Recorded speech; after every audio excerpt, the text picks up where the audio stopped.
and then I agree with you on Dubois. I don't think that is the move. And Which sucks. if Like, it again, it yeah, should be a all the perfect fit. tools. But like, if the guy's gonna be friggin' miserable in LA after shooting himself out of 2 other franchises, I don't know what to do. Then fuck off. Go play junior hockey somewhere. Go to Europe then. Exactly. Well, the other thing is, like, if you're not gonna So frustrating. I get pissed off thinking of Pierre-Luc Dubois because like the guy just is miserable everywhere he goes. And now I'm miserable. Thanks, Pierre. now we're miserable.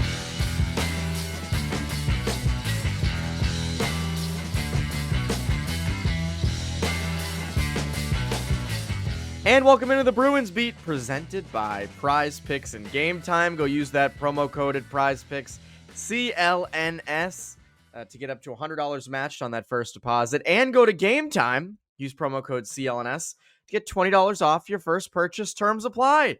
I'm Evan Marinofsky. That's Conor Ryan. Conor, what is up? Evan, I'm doing well. How you doing? Doing great. Doing great. It is our first podcast of the off season. The off season. It feels weird to say. It's done. We're done. And it's also kind of weird because some people consider this the start of the next season. So, like, technically now it's the start of the 24-25 season. And I can't wrap my brain around that. I'm still, like, I was at the Mass Hockey Festival this weekend, and the whole thing is like, oh, this is the official start of the 24-25 season. And I'm like, it shouldn't be. Like, this is the end of 23-24. But anyways, how are you doing? What do you got going on? Anything cool this weekend? Yeah, I went to a wedding down in Raleigh, North Carolina on Saturday, so I had a pretty hectic schedule. The Bruins season ends Friday night. Get a nice 2 hours of sleep, catch a 7 a.m. flight down to Raleigh that morning. So all worked out. It was a fantastic wedding. But yeah, you look at how that schedule went. If it was Bruins Panthers Game 7, I would have gone from Boston down to Raleigh, down to a early morning flight on Sunday to go to Sunrise. Would have been a good problem to have, but alas, Bruins season ends on Friday. But it opens the door to what I think is going to be a fascinating offseason. Do you agree, Evan? I agree. And we say this every year. It's a fascinating offseason, but I think this one's really fascinating. This one. It's not. And even looking back at last year, right? Like, last year was fascinating because we didn't know what Bergeron and Krejci were going to do. We didn't know, like, we thought they were definitely re-signing Tyler Bertuzzi. That was one thing we thought, like, all right, that's going to be a priority for them. They're going to want to do that. They're going to do that. And instead it turned into, let's take that very small cap space and turn it into, multiple depth players, which they did. And for the most part, it worked out. I mean, obviously there were some guys in there that didn't pan out for different reasons. But for the most part, Geeky, Boquist, Shattenkirk. Am I forgetting anybody? Heinen. There's definitely others I might be forgetting. Yeah, James Van Riemsdyk. JVR, yeah. Yeah, like, it worked out. This off season though, I got a lot of money to spend. And before we get into that, I just want to say thank you to everybody. Usually we say the thank yous at the end. I thought about this, Connor, before we started recording. You and I started doing these consistently in the 2019-20 season, which feels like it was yesterday, but is low-key 5 seasons ago. You and I have been doing podcasts together for 5 full seasons now. So first of all, thank you, Connor, for always doing these. And thank you to the listeners for being so kind and always listening. So yes. And thank you, Evan, for all of your great work, whether it be at a high school rink, at the Bruins, wherever you go. I know everyone sings your praises, and deservedly so, because you do a great job in everything you do. And to echo what you said to all of our fans who listen, for us, the opportunity to talk about hockey for a living and talk about the Bruins and talk about our offseason predictions, which will probably be woefully incorrect, but it's still fun to Way do off. at this stage of the offseason. It's something we don't take for granted. We have a great time doing it, and it wouldn't be possible without everyone listening in week in and week out. So, yes, as Evan says, thank you all for listening every step of the way. Yeah, it really wouldn't be possible. And it is one of those things that we are both blessed to be able to do. And to you also for the great work you did this year with Boston.com and the Globe. Phenomenal Bruins coverage, and in past years, I mean, you're a star. You've kicked ass, and it just kind of continues to get better and better every year. And it's been an honor to be on this trip with you. Um, this off season, though, it's a lot of money to spend. But first, I want to start with at a different spot, just kind of our final thoughts on the season as a whole. I know you talked about this, and you obviously had that poke the bear the other night at like 3 a.m. after the Friday game. Oh It my God, you must have been delirious. In a full suit, yes. Didn't know how I was stringing sentences together. I was checking my phone half the time, and I had like the reserved Uber ride to Logan Airport that was like popping up, which is always like, it's booked, get ready. And it was like 3 a.m. Like, I'm gonna have absolutely no sleep between now and then, but powered through. But yes, I think was able to hit on a few points that I'm sure we're gonna talk about now, about just how to, I think, maybe view this Bruins season as a whole. And you're 100% correct on that. And I think to my view of this Bruins season is, yes, there were missed opportunities in that second round against Florida. We've talked about that a lot. There were missed opportunities in game 6, game 4. As a whole, good season. And I know that that's boring. I know that's, people want us to come on and be like, blow it up, trade Charlie McAvoy, trade David Pastrnak. The team needs to be gutted. It doesn't. It doesn't.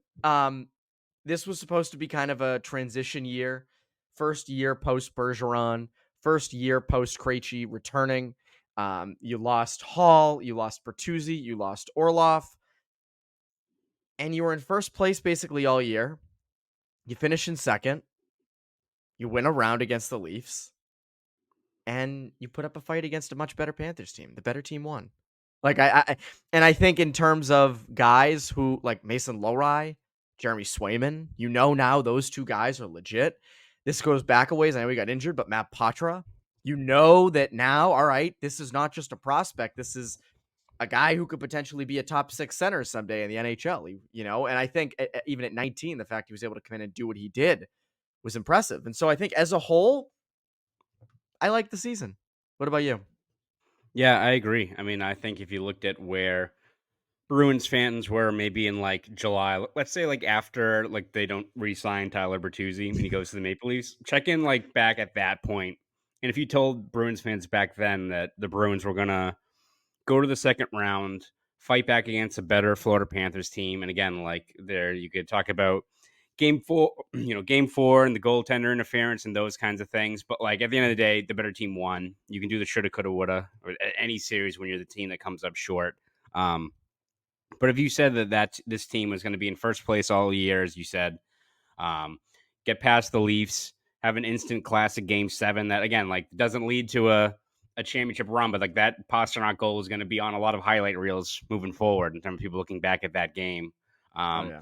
and again, you look at just that everyone was expecting it to be a bridge year. It was in terms of just the cap crunch and what this team had, limited wise in terms of resources and spending power, and to be in contention, have a fun run that people were buying into.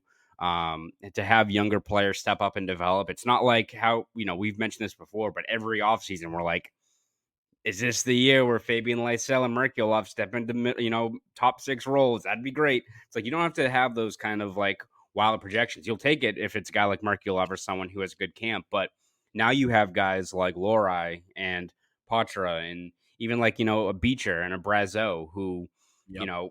gained valuable experience. And now they're not like these fringe players are like, oh, could these guys make the team? Like you're going to next year expecting Lohrei to be a possible top 4 guy. You're expecting even like Beecher and Brazeau. Like you've got 2 guys that should be locked in bottom 6 roles that should continue to grow moving forward. And even Patra, who has a full year of experience now in terms of what to expect at the NHL level, still just 20 years old. And that's a really useful asset to have moving forward. So if you're a Bruins fan, you look back at where you were in July and where you are right now, I think there's a lot to be excited about just how the year went. And I think what you've seen, Evan, is again, a season ends, everyone's bummed out. Everyone wishes they could have gone further, as the case every single year. But it does feel like a lot of like the initial, shock and sadness that comes with every team when their season ends wore off pretty quickly. And I think people are like, oh, we're in a good spot. All of a sudden, the Bruins have a lot of money to spend. They've got a good foundation. They've got younger guys on cheap deals that should continue to grow and develop. And all of a sudden, they now have at least 20 million, could be a lot more this offseason to spend and add to this team and address what are some pretty obvious flaws that, they have the means to do so. So I just think if you look at where the Bruins are, and even like looking at the last 2 years, right? Like they're losing Carolina, and you're like, shit, is this Bergeron's last year? Is this window closed? You look at last year, like, shit, is this Bergeron and Krejci's last year? Is the window closed? And now Yes. you're like, ah, damn. Wow, we got a lot of cap space. Like this team showed us something, and we have the means to get better. I think if you're a Bruins fan, you should be excited. And again, we'll see. Check in September to see how they allocated that money and who's available and whatnot. But I think you look at where the Bruins are, and we've mentioned this with like teams that are in the constant state of rebuild, like Detroit or Buffalo, what have you. Where the Bruins are pushing a good Florida team to Game 6, and then have all this money to spend now. Whole lot of teams would love to be in your position going into this summer. I go back to this with this team, like, and you mentioned like the last 2 years, and I feel like especially at the end of 21-22, it was very much like, all right, this window is Yikes. definitely closed. This team probably is headed for a couple down years. Don't really know what they're, you have McAvoy and Pastrnak, but goaltending, like, is Swayman the guy? Is Ullmark like? What do you do there? They tried to bring Rask back. Did they try to bring Rask back in 21-22? 21, Yeah, 22. yes, it was. It was that year because he had the surgery. And then even at the end of last year, it's like, holy crap, how do you recover from this? Now, granted, obviously, if they had lost and blown that through and lead to Toronto, we'd be singing a much different Oh, tune of yes, of like, course. holy crap, they need to figure something out. But I go back to like, they're on the up. They're on the upward trajectory. And I think that's an impressive thing. I think they, as you said, they have the core pieces. You have an elite 50-goal caliber winger in David Pastrnak, franchise player. You have a franchise defenseman in McAvoy. I know he didn't have the best playoff run, but the basis of you're not trading him because of that. Like the basis of McAvoy of being a top 10 defenseman in the NHL, like that's what you need and that's what you have.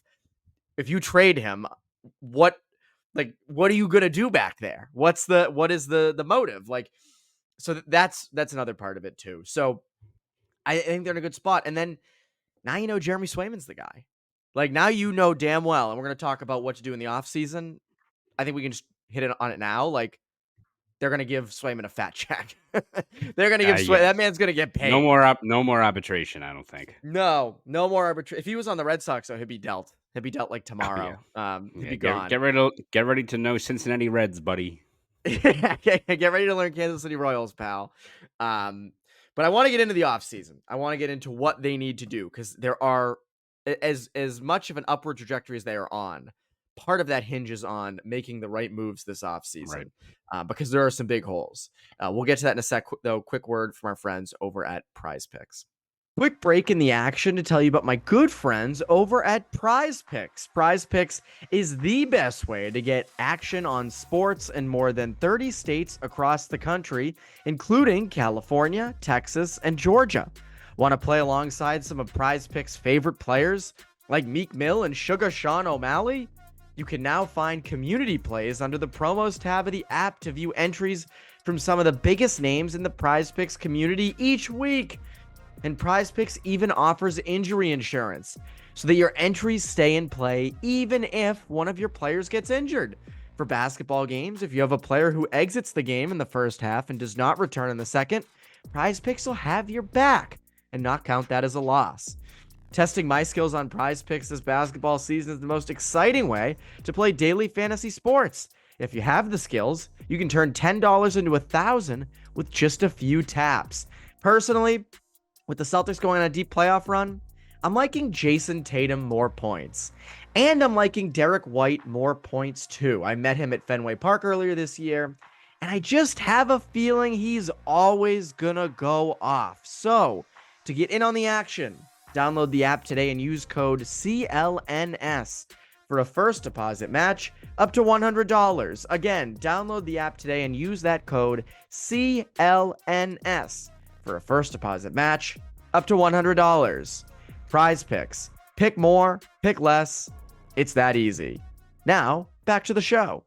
So this offseason, number one, I think on my list is Linus Ullmark has to be traded.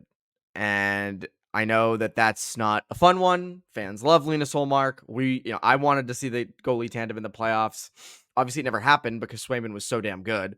And I know listening to like Linus Ullmark at Breakup Day on Sunday, mentioning, hey, I know I wasn't playing because the guy next to me was like the best goalie in the playoffs. At least he realizes that. He mentions he wants to have a revenge tour here.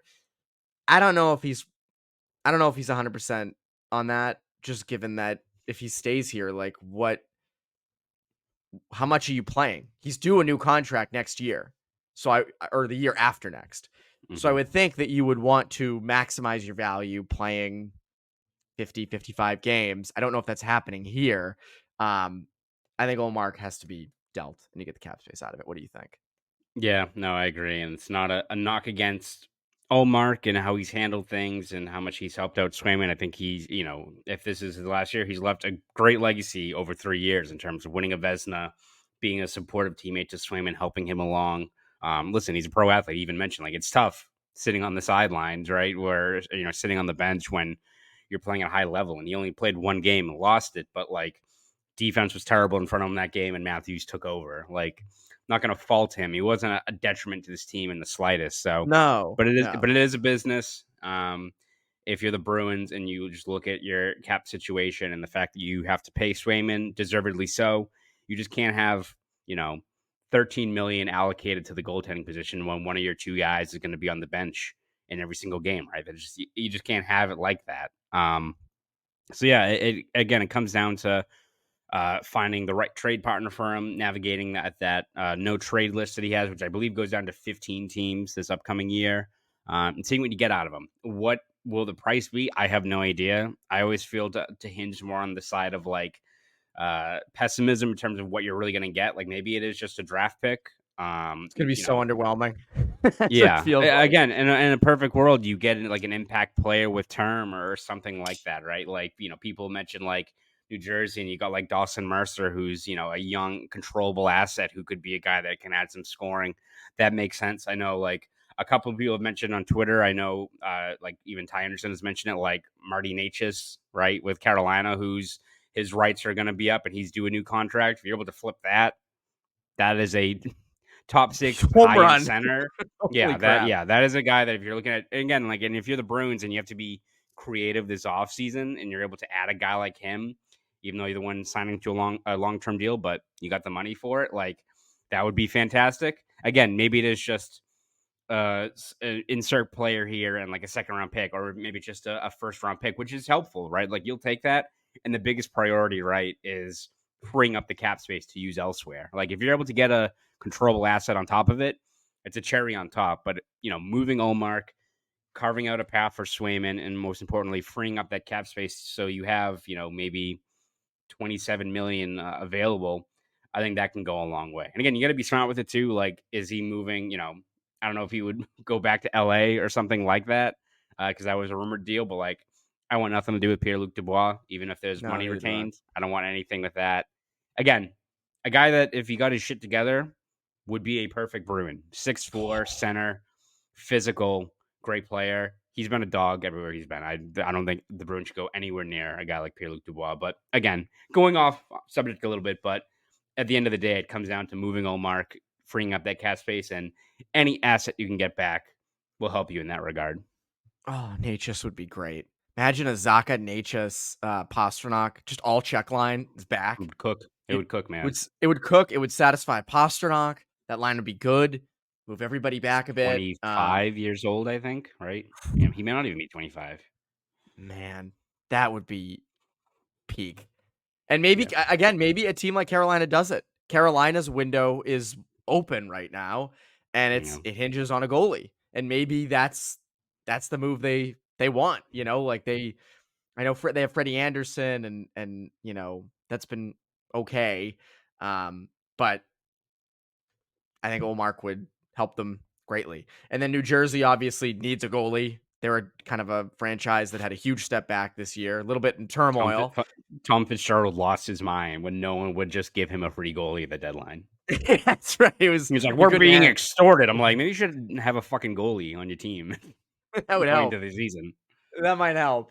Um, so I don't know. I mean, again, like I think you mentioned like freeing up cap. An Ullmark trade would be great for that. And I think Carolina has their first, second, and third round picks in this They do. upcoming draft. Like I, I agree with you. I would want like if it could be like a Marty Necas Ullmark flip, like I am all for it. Where it's just the rights to the player. It's not like it's like you're giving up Marty Natchez with 2 years at 3 million or something like that. Like if you're just Yeah. doing pure player rights for a player like that, if you're not going to sign him, which I don't know how Carolina's going to make all the money work, like you're going to have to probably part ways with guys. Could be an option unless Carolina just does not want to help the Bruins, giving them a top 6 centerman. Well, it's true. What I mean is like that's best case scenario. But even Yeah, if it is a absolutely. first or a player and a second, like Yeah, I'm for that. I'm still for it. They need draft capital. Like I've said this since last offseason. Like you need to make picks. You need to replenish the prospect pool. Like I've mentioned before, like Colorado. And it kind of sounds like Omar wants to stay in the East, but he would still compete in Colorado. And my guess is he would have a very good season with the Avs and boost his stock even more for a contract going forward. right. And I think Olmark's an interesting case because usually when guys hit free agency, their teams kind of don't want them because they're okay, But he's an interesting case where, like, if Swayman was not as good as he was, they would just re-sign Ullmark. They would sign Ullmark and Ullmark would have played the majority of games this year and all that stuff. But Swayman has emerged and been everything and more, and so it's time to move on. So I think Ullmark is a legitimate number one starting goalie, potential top 10 guy in the NHL.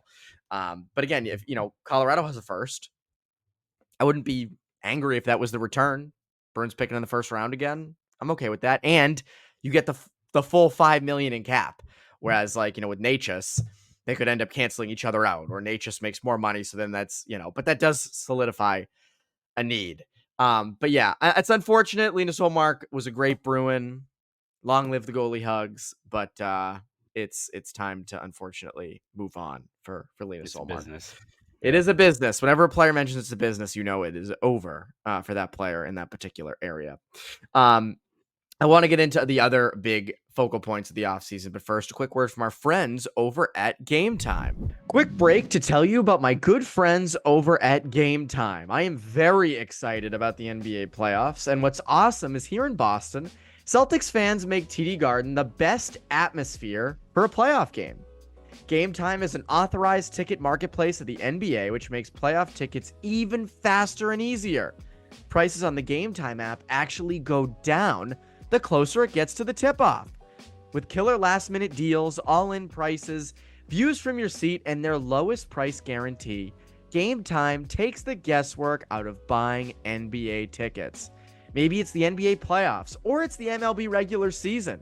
Once the Celtics wrap up, which hopefully ends with a championship, Fenway Park is a great place to spend a summer day or night. Going from TD Garden playoffs to chill, exciting nights at Fenway Park is one of the best times of the year. With Game Time, there's last-minute deals. Save up to 60% off buying last minute for sports, concerts, comedy, theater, and there's flash deals. Save even more with exclusive in-app deals on select seats ahead of the game or event. And there are zone deals. Save even more when you choose a section and let Game Time choose the seats. Take the guesswork out of buying NBA tickets with Game Time. So, download the Game Time app, create an account, and use code CLNS for $20 off your first purchase. Terms apply. Again, create an account and redeem code CLNS for $20 off. Download Game Time today. Last minute tickets, lowest price, guaranteed. Now, back to the show. And so this offseason, trading Ullmark is a part of it. We touched on it a little bit, talking about like Necas and PL Dubois, but this team needs a number one center. I think that became very obvious in both series. Charlie Coyle is a great shutdown guy. I don't know if you can count on him to produce all the time. Morgan Geekie ended up being your number one center, and Pavel Zacha had a pretty tough postseason run. Looks like he might be better suited on the wing going forward. A number one center has got to be the number one focus of this offseason. Yeah, without a doubt. And I think not only the fact that you just need more of a scoring punch up front, which a top six center would provide, but if you're able to get a guy that helps you in faceoffs, and I think just the domino effect of pushing guys further down the lineup, and it stinks that I think guys like Zaka and Coyle are getting a lot of criticism, and some deservedly so for guys who were so good in the regular season just couldn't carry it over, but these are still very good players that if they're put in a spot, maybe further down the lineup, or if it's Zaka's case, pushed to the wing, um, their value should, I think, really continue to skyrocket, I think, for this team. Like I look at whoever it is, if you're able to land a top six center through free agency or a trade, and you're able to push like a guy like Coyle down to a third line with Trent Frederick and Morgan Geeky, a lot to like about that kind of third line, right? Like that's all of a sudden it's like when Krejci came back last year and the pieces fall into place as to what guys are, where they're best suited. So I agree. I think top six center has to be the top priority there in terms of outside help and what you need to get. It just remains to be seen how they do it. I think people look at Elias Lindholm as the obvious candidate. I know there's some polarizing opinions on him as to whether he's worth the money. I'm curious to see what his contract is going to be. Is he a guy that's going to be a 40 goal scorer, 85, 90 point guy like he did that 1 year in Calgary where just everyone went off? I don't think so. But if he can give you 65 plus points, great defensively, great in faceoffs, and does those things. And again, the domino effect of pushing guys further down the lineup, that makes a lot of sense. That being said, he's the top option out there, so a lot of teams will be going after him. I feel like we could very much have a podcast, Evan, in early or mid July, where we're like, "Well, Lindholm signed for $9.5 million. The Bruins weren't going to match that, but what's next?" Right? Like that very well could be the case, right? And then I could totally see it. and then after that, it kind of drops off a bit. Like you've got Stamkos, who I love Steven Stamkos as like a veteran signing. I don't Ooh. know. I don't know if he's going to leave Tampa. I don't know what that contract will be. Stamkos just reminds me of like if you can't get a Lindholm and you're just looking for a short term option. There's a lot to like about a veteran guy, a guy that still produces, can help on your power play. Kind of reminds me a little bit of like when Dallas signed Joe Pavelski a few years ago, and I was like, Pavelski's still good, but like I don't know if you want to be giving him that contract. Oh, he's still really fucking good. This boy's producing. Yeah, so that could be an option as well. Then you got like again Chandler Stevenson, who I really like as a player, but I don't know. That's just kind of more of the same of what you have of like a really good 2C, 3C that you can elevate him if need be, but I don't know if you want to bring a guy like that to the mix with that kind of money. So then it becomes like, do you get creative? Is it a guy like Marty Natchez? If you're the Bruins, do you again look at PLD as an option, which I still just don't want anything to do with that. But the Bruins, I think, will have to be creative because it's the most glaring, obvious thing. And you can look at more scoring punch, you can look at talent on the wings and all that. But if you don't have a center that can push other guys further down the lineup, it just feels like things don't exactly fall into place. If you run it back with Zaka and Coyle, and you add another scoring winger, like a Toffoli or something, that absolutely helps, right? And maybe that pushes you over the top a little bit, but having a center, I think, is just what you need to make the rest of your lineup really elevate around whoever you bring in. And you need to drive play. Are you saying you mentioned Coyle on third line? Are you mentioning keeping Zaka at center as 2C? Yeah. So again, if you want to push one of those guys down, and if it's Coyle, who I think is better suited for that kind of role, then I think that could all of a sudden make your third line even more dangerous there. So again, like I like Coyle on or not Coyle, Zaka on the wing, but if you got to pick and choose which one of those guys to push down, I think Coyle fits more with what you're looking for in that third line. So Oh yeah, no, Coyle is more of a third line guy than Zaka for sure. I think with the landscape of guys out there, I would love for them to roll in next year with Zaka, Pasternak. We can talk about DeBrusk in a second. yeah, And Marchand on the wings, and then you go out and get a number one center, and then potentially have Coyle as your second line center. A lot in part because you have so many. I think you have a lot of guys on that third line who are going to be vying for that third line center role, right? Like Patra, is he in Providence next year? Morgan Geeky as a prime candidate, Trent Frederick. So like you have those guys.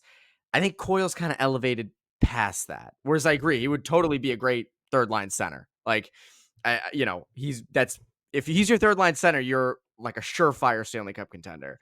But to kind of hit on the point you made about like Chandler Stevenson, like Coyle put up 60 points this year, Zaka put up 59.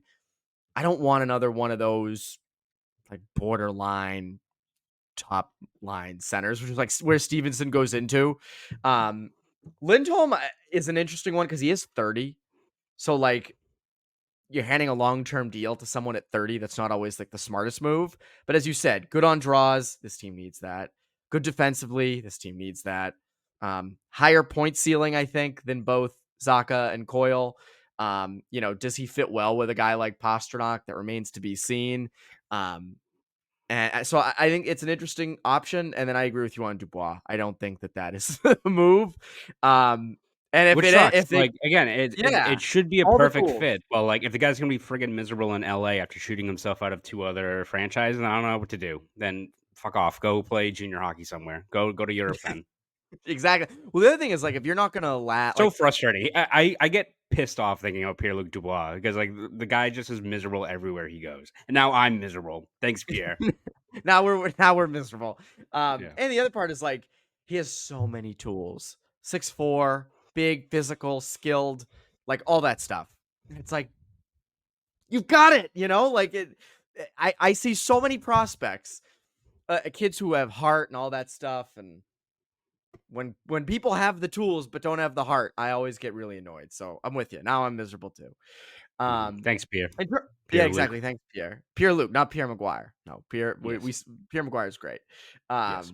He is the Pierre. Pierre Maguire is Yes. the Pierre. I think we've Yes. established. And LeBron. Um, Other names for number one center. I mean, obviously like Lindholm, mentioned Natchez, Stamkos. The idea of Steven Stamkos here would rock. That would rock. And if he did play the wing, I feel like that's like sort of a Jerome McGinley type signing, where it's like you're getting Yeah. him. Um, Obviously it would be longer term, would not be 1 year. But a guy who can come in and veteran presence. He's won 2 cups, would help out. Um, Outside of that, I mean, I think a trade like the Bruins are the king of making these trades for players you didn't see coming. So like that also wouldn't shock me if we were doing like odds on it. The favorite would be Lindholm, but then after that, I think it gets kind of wishy washy. But they have to do something.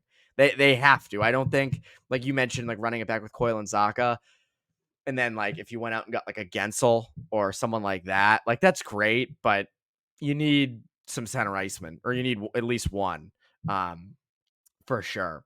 I mentioned Jake DeBrusk. And going into the playoffs, I was pretty against bringing him back. I wanted them to move on.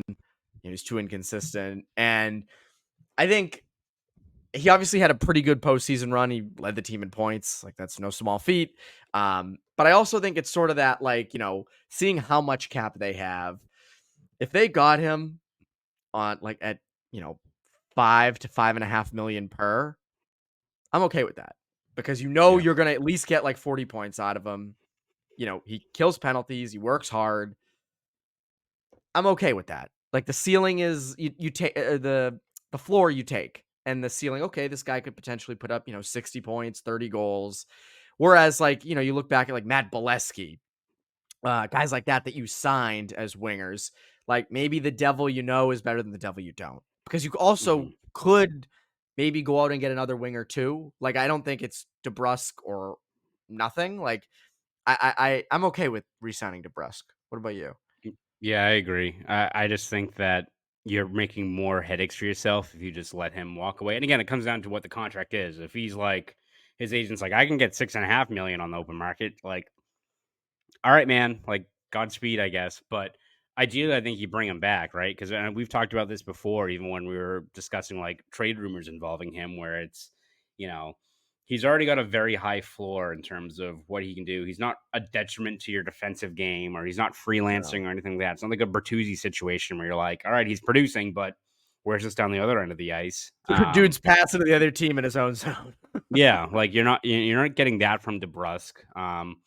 Again, the floor is a 40-point guy that when he's healthy and things are right, could be we're always talking about that inevitable 30 goal season. Maybe if he's just 25 goals, but 45, 50 points for what he brings, he'll take that. But I think especially the issue is you let him walk. You're just one, that's another hole you have to fill with a guy that, again, see where that fits. This guy is available. I don't think the Bruins are going to be in the mix for a guy like Gensel or Reinhardt, who are going to be making, No, 9.5, 10 million. Like Reinhardt might get 10 million by some team which if is they're desperate enough, that right? will happen. That'll be Yeah. like it won't. I mean, That he's a will great happen. player. He's great defensively. Like Reinhardt is an awesome player. Just I don't think the Bruins is going to be the team that's um, going to be ponying up that much money to get him. But DeBrusk, what he brings in terms of his two-way game, his baseline numbers, would you expect to be around 20 goals, 40 points? Can have more if he was dealing with a broken hand this year. Um, can contribute on the PK, on the power play. And I think you even notice, like in the playoffs, one thing that I think the Bruins can't let go in terms of their talent up front is speed. And I think you're seeing, right, like if there's one thing that every team's different about how they assemble their team for the Stanley Cup, teams that are successful. But I think the two trends you see quite a bit: size on the back end, a lot of big defensemen, and forwards that can move. It's not like a plodding game. And I know people say the ice shrinks in the playoffs, and that makes total sense. But when you have a guy like DeBrusk who can, generate off the rush, but even just having that speed to get to loose pucks, win puck battles, like and extend ozone time, and all of a sudden you recover a puck, the defense is under duress, the structure kind of breaks a little bit, and all of a sudden the guys in grade A ice. Like I just like you look at what DeBrusk brings in terms of that speed and how much that's coveted in the playoffs. Even if you replace him with a guy like, I don't know, Bertuzzi, who's not as fast, or like Toffoli, who's a good goal scorer but doesn't have that gear, I think you're limiting yourself from a part of the game that I think teams really covet, especially in the playoffs, right? Like it's physical, it's size. That's kind of been the name of the game in the playoffs, but speed, especially up front, is something that can, when ice shrinks and you have a guy that can win a puck, can put teams under duress. Um, that comes in handy in the playoffs. And have you seen it based on the way he's just has become a consistent goal scorer, a consistent point producer in the playoffs as well. So I just think what he brings is a whole package. If you're the Bruins, you have to do everything you can to sign him, unless the deal becomes crazy. If it's 6.5, 7, great run, but I don't think they're going to pony up that kind of money to keep him. I agree with you. I think it's got to be within a certain budget, but you know what you're getting. And you've had players in the past who don't produce in the playoffs. He's a guy who consistently seems to. And he plays a 200-foot game. You know he likes it here. He's expressed that multiple times now. You keep him. You keep him. And there's the other end of it where it's like that's the one 2015 first round pick that they hit on. And I don't think they're going to be like dying for 10 years later to have none of those guys in the system. So there's also that. So I'm pro re-signing DeBrusk. I think they should do it. I think they'll be better off next year from doing it. And it kind of goes back to like the Bolesky thing, right? Where it's like, you go out and you get I'm looking at the free agent list, like a Mantha or a Bertuzzi. Teravainen's kind of feel like outside that price range. Or like a Tarasenko or Toffoli. And those are nice pieces, but for what DeBrusk can do and what he's able to do, I think you keep the guy you have. It's interesting because it'll be interesting to see how the money works. You don't want to go too crazy with it. You do want to leave yourself a little bit of cap space, but I do wonder if they're able to do a number one center, re-sign DeBrusk, sign Swayman, and then maybe have a little bit room for another potent winger. Like I'm curious what like Toffoli gets. It's not going to be cheap. But I do wonder like what he gets, because like if you did somehow, and I don't have the money working in front of me, but if you did have a top six, let's just say even like Elias Lindholm is your number one center with Zaka and Pasternak, and then you had Marchand, Coyle, DeBrusk, and then Toffoli's like on your third line or something like that. That's good scoring depth. Now, money wise, I don't know if you can make that work, but it's a cool idea. And I think that there are enough wingers out there who are interesting that maybe you could pull something off like that. You don't need any more true bottom six guys. Tyler Toffoli's not a bottom six guy. That's just kind of to point out, like, hey, if you did sign him, he probably would be on your third line. Right. But like you don't need to go out and add, like Van Riemsdyk can probably go. I don't think that is someone that you have to keep. Anyone like on this group of UFAs the Bruins have, like Grizzlick, Heinen, Maroon, Shattenkirk. Is there anyone that you would be inclined to keep? I just don't see it realistic for a lot of those guys to be back in terms of the Bruins, as far as who they can bring in, and maybe more affordable guys internally on the roster. Like, I'm always a big Grizzly fan, but the writing's on the wall there, right? In terms of Yeah. Lorai's elevation, you got Weatherspoon. You can make the case they could add another like set third pairing left shot guy if the money's there as well. So I think maybe one guy I look at maybe is like Maroon if he's available on a short term incentive laden contract. I think that guy brings value. You kind of need one of those veteran guys who will get the ducks in a row, and has been there before. I didn't hate what he brings, especially off the ice. Just depends on just what the money's going to be there, right? Yeah, and is he going to be taking reps away from younger guys on that fourth Right. line? So I mean, again, I think they're in a good spot. They've just now you've got to perform. Now you've got to improve the team because number one center, top six wing, and then I think there's also like the element of they could use another left shot defenseman, but I don't think it's a priority.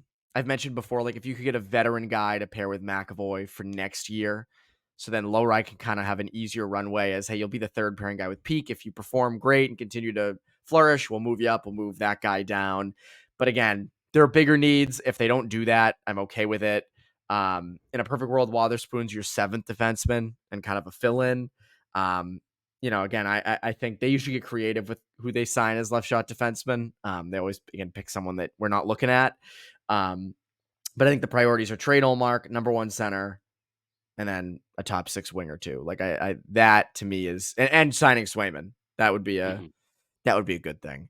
And again, if they trade Ullmark and just get back draft capital, they'll have $27.5 million in cap, or they're projected to at least. So it's a lot of money to spend. Do you have any like outside the box ideas on what they might do? Do you have anything that we haven't covered in this that you could see them doing? Yeah, I mean, like the Natchez one is really appealing, but I'll cook up a few more ones, Evan. But we got a long off season to go, so I was gonna say I don't want to waste all the ammo today. Yeah, My God, we got a are you long kidding ways me? to go, man. It's a long time. Long time. We got like a month and a half for free agency and all that fun stuff. And we got about a month until the draft. So yeah, that's that. Season's over. Off season is now in full swing. And now we got, Panthers, Rangers, and we were doing this before game 7 of Canucks Oilers. So that'll be interesting to see. And but yeah, so anyway, Connor, what can the people look forward to from you in this off season over at Boston Globe and Boston.com? Yeah, we'll have you covered every step of the way this off season. I almost said whether it be recaps, features. No, we won't have game recaps in the off season. No, there's gonna be some game recaps. Game recaps. But whether it's trade rumors, free agency, roster building, all that stuff throughout the off season, we'll have you covered over at Boston.com and the Globe, so you can read my stuff there. If you want to follow me on Twitter, you can at Conor Ryan _93. Go do all that. Again, thank you for everything this season, Connor. Thank you for everything this season. Great listeners and viewers. We're presented by Prize Picks and Game Time. That's Conor Ryan. I'm Evan Marinofsky. You Bruins Beat listeners, have a great rest of your week.